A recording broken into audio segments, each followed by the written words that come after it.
Smoking on that Alejandro Mayorkas pack. Alejandro Mayorkas, in a historic vote, has been impeached by the House Republicans. Let's take a look. In fact, just last night, voted by a razor-thin margin to impeach DHS Secretary Alejandro Mayorkas for his handling of the border crisis. He's the first cabinet member to be impeached since 1876, but I'm just going to say it. Democrats have been talking shit about how Republicans don't care about the border crisis and how they have nothing going on with respect to dealing with the border crisis, and how they threw aside the incredibly reactionary white nativist border bill that the Democrats have put forward. And guess what? Guess what, Sweaty? Turns out they do have something to do about the border crisis. What are they doing? Well, oh God, what the fuck is this? This is the type of shit I see online that makes me go, maybe the Russian space nukes are not so bad after all.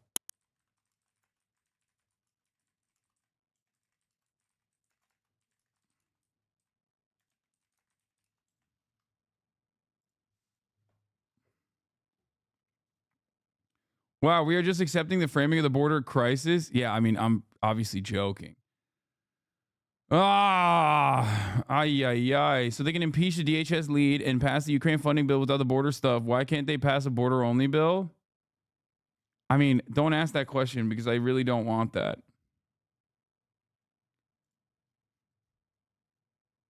Leaning into migrant votes, Suozzi paves election-year path for Democrats. Tom Suozzi's victory in a special House election in New York buoyed Democrat spirits and offered a model in one of the party's thorniest challenges, immigration. This is an idiotic fucking assessment. Right off the jump. In the heart of Long Island, where Republicans have won every major election in the last 3 years, Tom Suozzi fought through ripping political headwinds to claim victory. What the fuck are we talking about? They literally elected a con man. Okay? They elected a con man. Hello? That's it. After that, it was over. They elected one of the most notorious con men of all time. This is not a good analysis. This is not, in my opinion, a good special election to look at to judge anything.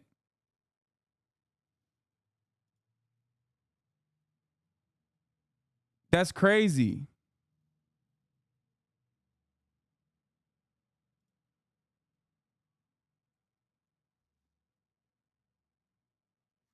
That's crazy. Oh my God. Ay, ay, ay. We are watching consent be manufactured right in front of our goddamn eyes, okay? Straight up.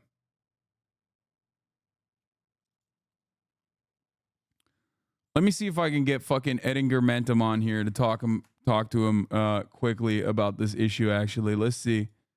Let's see if we can get him on.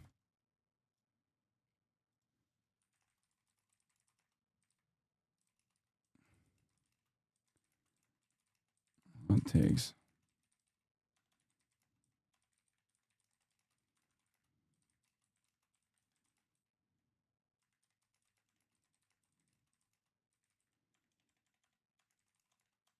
Dumb to paint as a immigration victory and try to lean into more on immigration like the dumb asses they are. In a memo to Democrats, Senator Murphy urges them to follow the Suozzi playbook. Democrats should learn a lesson from New York 3. Quite simply, we risk losing the 2024 election if we don't seize the opportunity to go on the offense about the issue of border and turn the table on Republicans.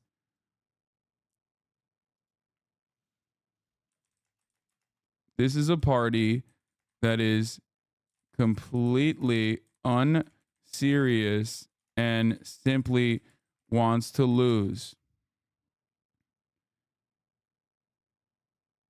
You cannot outflank the Republican Party on right-wing issues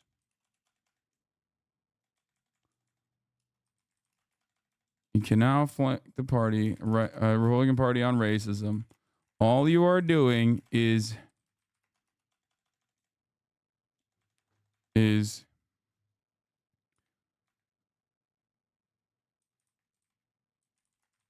that the false narrative surrounding immigration, all you're doing is conceding to the false narrative that immigration is a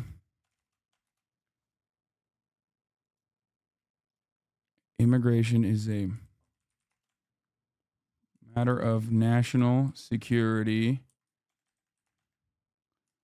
and therefore legitimizing a major right-wing talking point.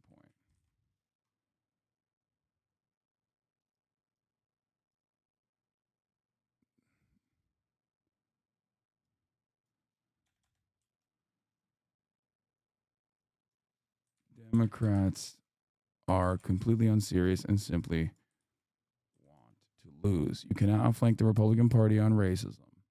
All you are doing is conceding that the false narrative that immigration is a matter of national security. All you are doing is conceding that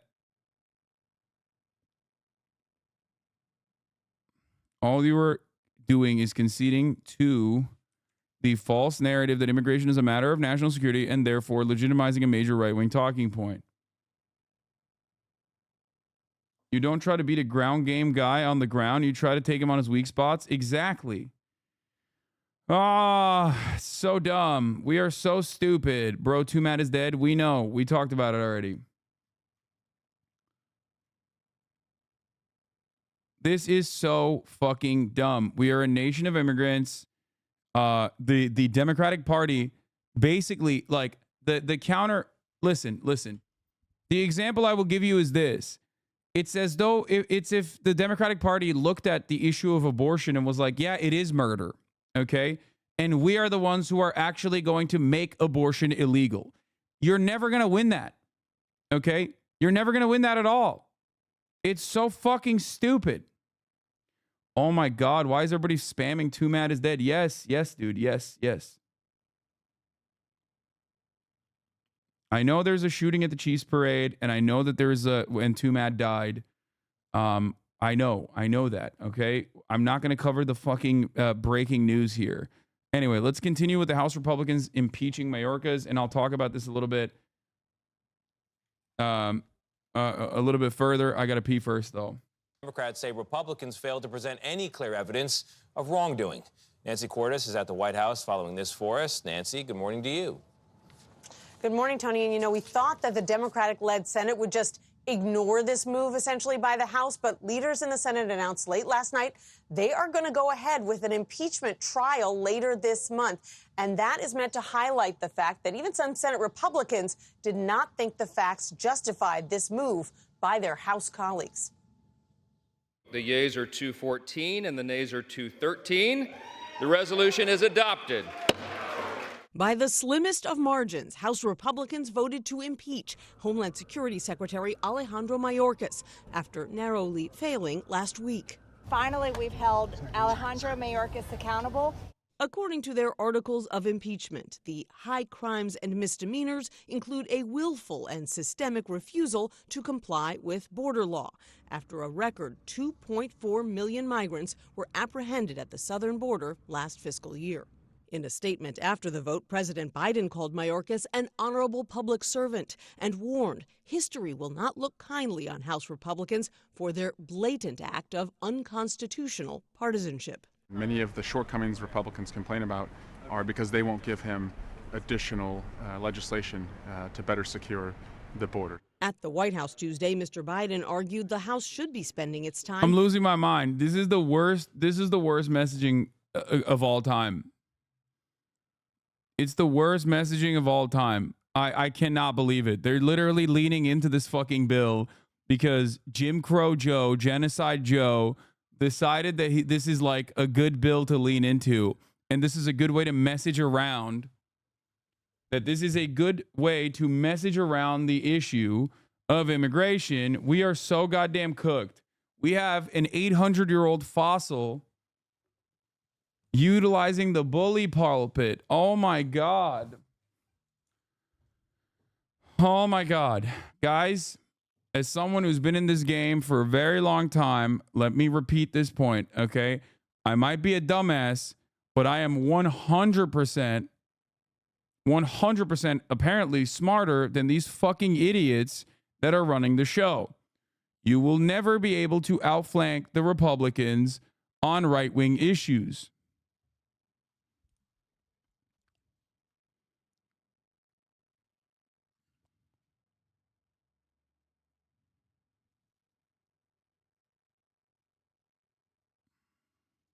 Passing an aid package for Ukraine and Israel that the Senate approved Monday morning. You're going to stand with Ukraine, you're going to stand with Putin. We stand with America or with Trump. And he leveled harsh criticism at his Republican opponent, Donald Trump. I would encourage them to do whatever the hell they want. After Trump appeared to side with Russia this weekend over NATO allies. Can you imagine a former president of the United States saying that? For God's sake, it's dumb, it's shameful, it's dangerous, it's un-American. Back to Mayorkas now. There is virtually no chance he will be convicted by the Democrat-led Senate, so he will not lose his job. But this is something House Republicans had been promising their base they would do since their first days in the majority over a year ago. Nate.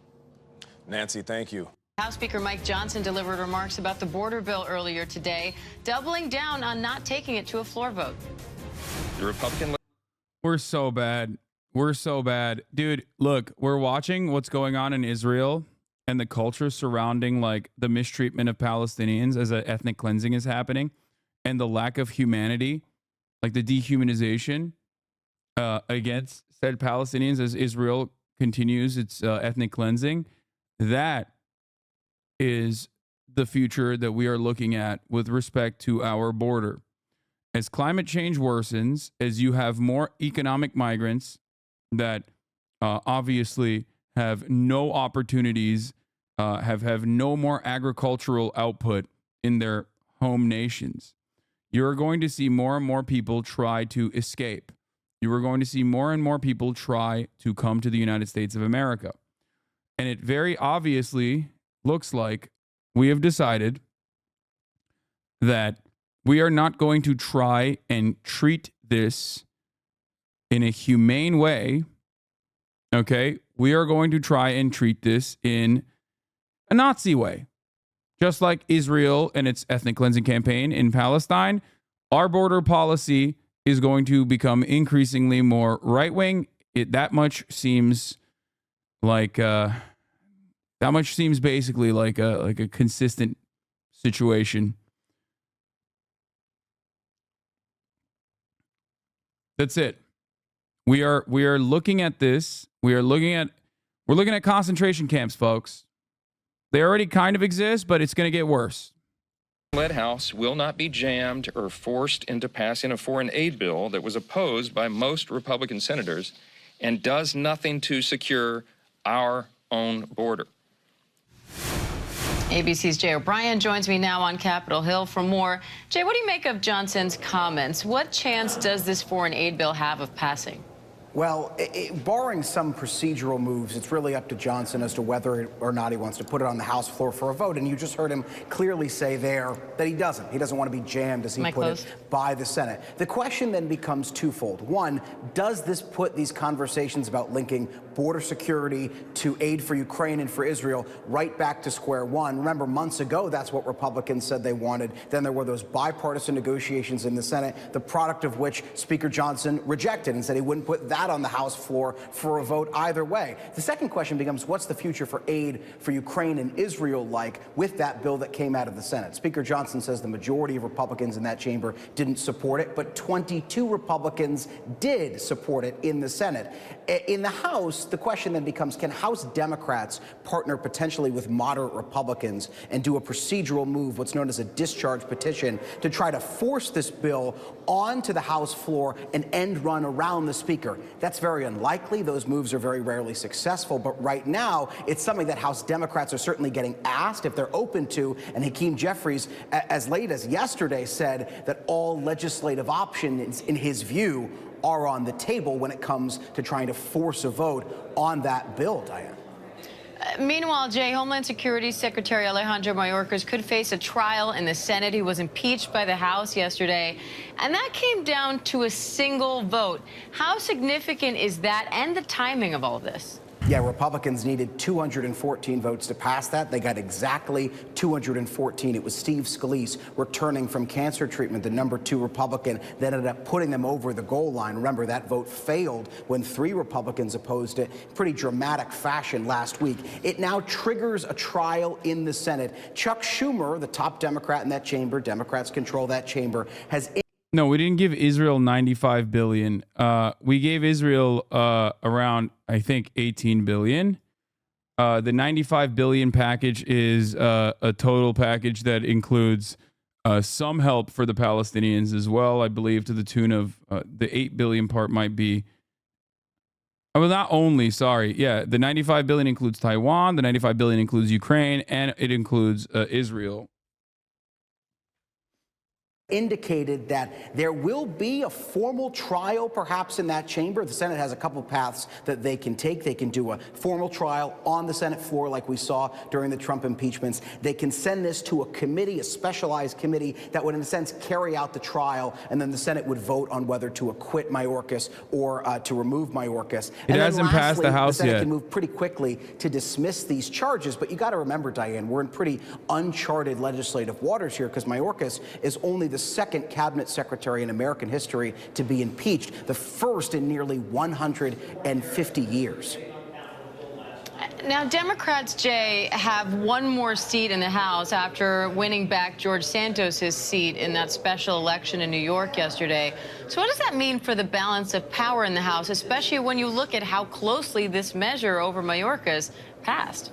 Well, it means Republicans have one less vote to lose on these crucial pieces of legislation, some of them controversial, that do lose Republican votes. Look no further, as you noted, than the Mayorkas impeachment vote, where Republicans last week, when Steve Scalise was absent, lost 3 of their own, and that, when you had one Democrat show up at the last minute from the hospital, doomed that resolution. It shows you just how slim the margin for error is when it comes to the House Republican Conference and having A, everybody present, and B, everybody voting for legislation that they know is not going to get any votes from Democrats. So when you have that one additional Democratic vote, it makes it all the more complex. Think about it this way. If this Mayorkas impeachment had happened after that special election in New York and after Tom Suozzi would be seated, it would not have passed, Diane.